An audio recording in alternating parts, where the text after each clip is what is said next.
Big news. Expect the news. මේ නැගෙනහිර පළාතේ මේ සිද්ධිය වෙන්නේ මඩකලපු දිස්ත්‍රික්කයට අදාළව මඩකලපුවේ මන්මුනේ දකුණ කෝරළේපත්තුව කියන ප්‍රදේශයේ ප්‍රදේශ ගණනාවක මේ විදියට පුරාවිද්‍යාවට අදාළ ඒ දැන්වීම් පුවරු පුරාවිද්‍යා භූමි නම් කරලා තිබෙන පුවරු ඒ පුරාවිද්‍යා භූමි වලට සම්බන්ධ දිසා පෙන්වලා තියෙන පුවරු මේවා ඉවත් කරලා තිබෙනවා.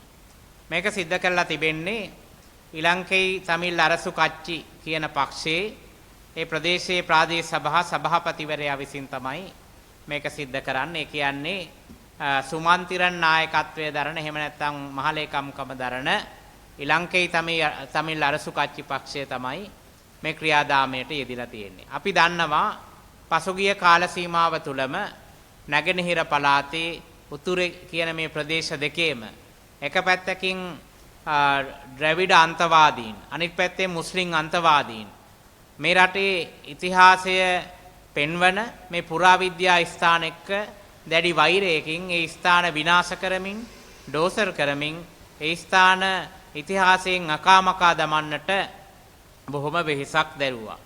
වර්තමාන ආණ්ඩුව ක්‍රියාත්මක වීමත් සමග ඩයස්පෝරාව හෙවත් කොටි ට්‍රස්ට් විදේශීය කල්ලිය ක්‍රියාත්මක වෙමින් පවතිනවා. ඔවුන්ගේ ධනයෙන් තමයි රජය පවත්වගෙන යන්නේ. ඒ නිසාම රජය ඔවුන් කරන කිසිම වැරැද්දකට දඬුවම් නොකරමින් ඔවුන්ගේ වැරදි ඔවුන්ට කැමති විදියකට මේ රට පාවා දෙන්නට අවශ්‍ය පරිසරය ගොඩනගමින් පවතිනවා. මේ රටේ අනාගත පරපුරට මේ රටේ අනන්‍යතාවය ඉතිහාසය දැන හඳුන ගන්නට නැති කිරීම තමයි මොවුන්ගේ අරමුණ බවට පත් වෙන්නේ. එනිසා අපි විශේෂයෙන් මේ වෙලාවේ පුරාවිද්‍යා කොමසාරිස්වරයාටත් සංස්කෘතිය භාර ඇමති හිනිදුම සුනිල් සෙනවිට සිහිපත් කරනවා මහා ජනතාව රැවටීමේ අදහසින් අපි පොලිසියට පැමිණිලි කළා පරීක්ෂණ කරනවා කියලා බොරු කරන්නට අවශ්‍ය නැහැ. පෙරදි කරපු පුජ්‍යලයෝ දන්නවා පුරාවිද්‍යා පනත බොහොම බලවත්. පහුගිය දශකය දෙක ඇතුළේම මේ රටේ පුරාවිද්‍යා ආශ්‍රිත විහාරස්ථාන අධිපති හිමිවරු පවා සිරගත කරන්නට යෙදුන ওই පුරාවිද්‍යා පනතෙන් විහාරස්ථානයක බුදු පිළිමයක් තැන්පත් කළත් ඒ ස්වාමින් වහන්සේව අත්අඩංගුවට අරන් හිරගත කරන්න තරම් පුරාවිද්‍යා ඇතැම් නිලධාරි කටයුතු කළා.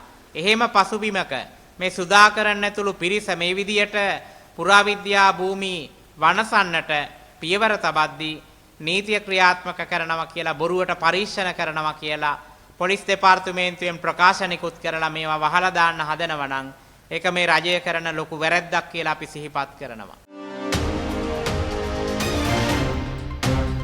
Big news. Expect the news.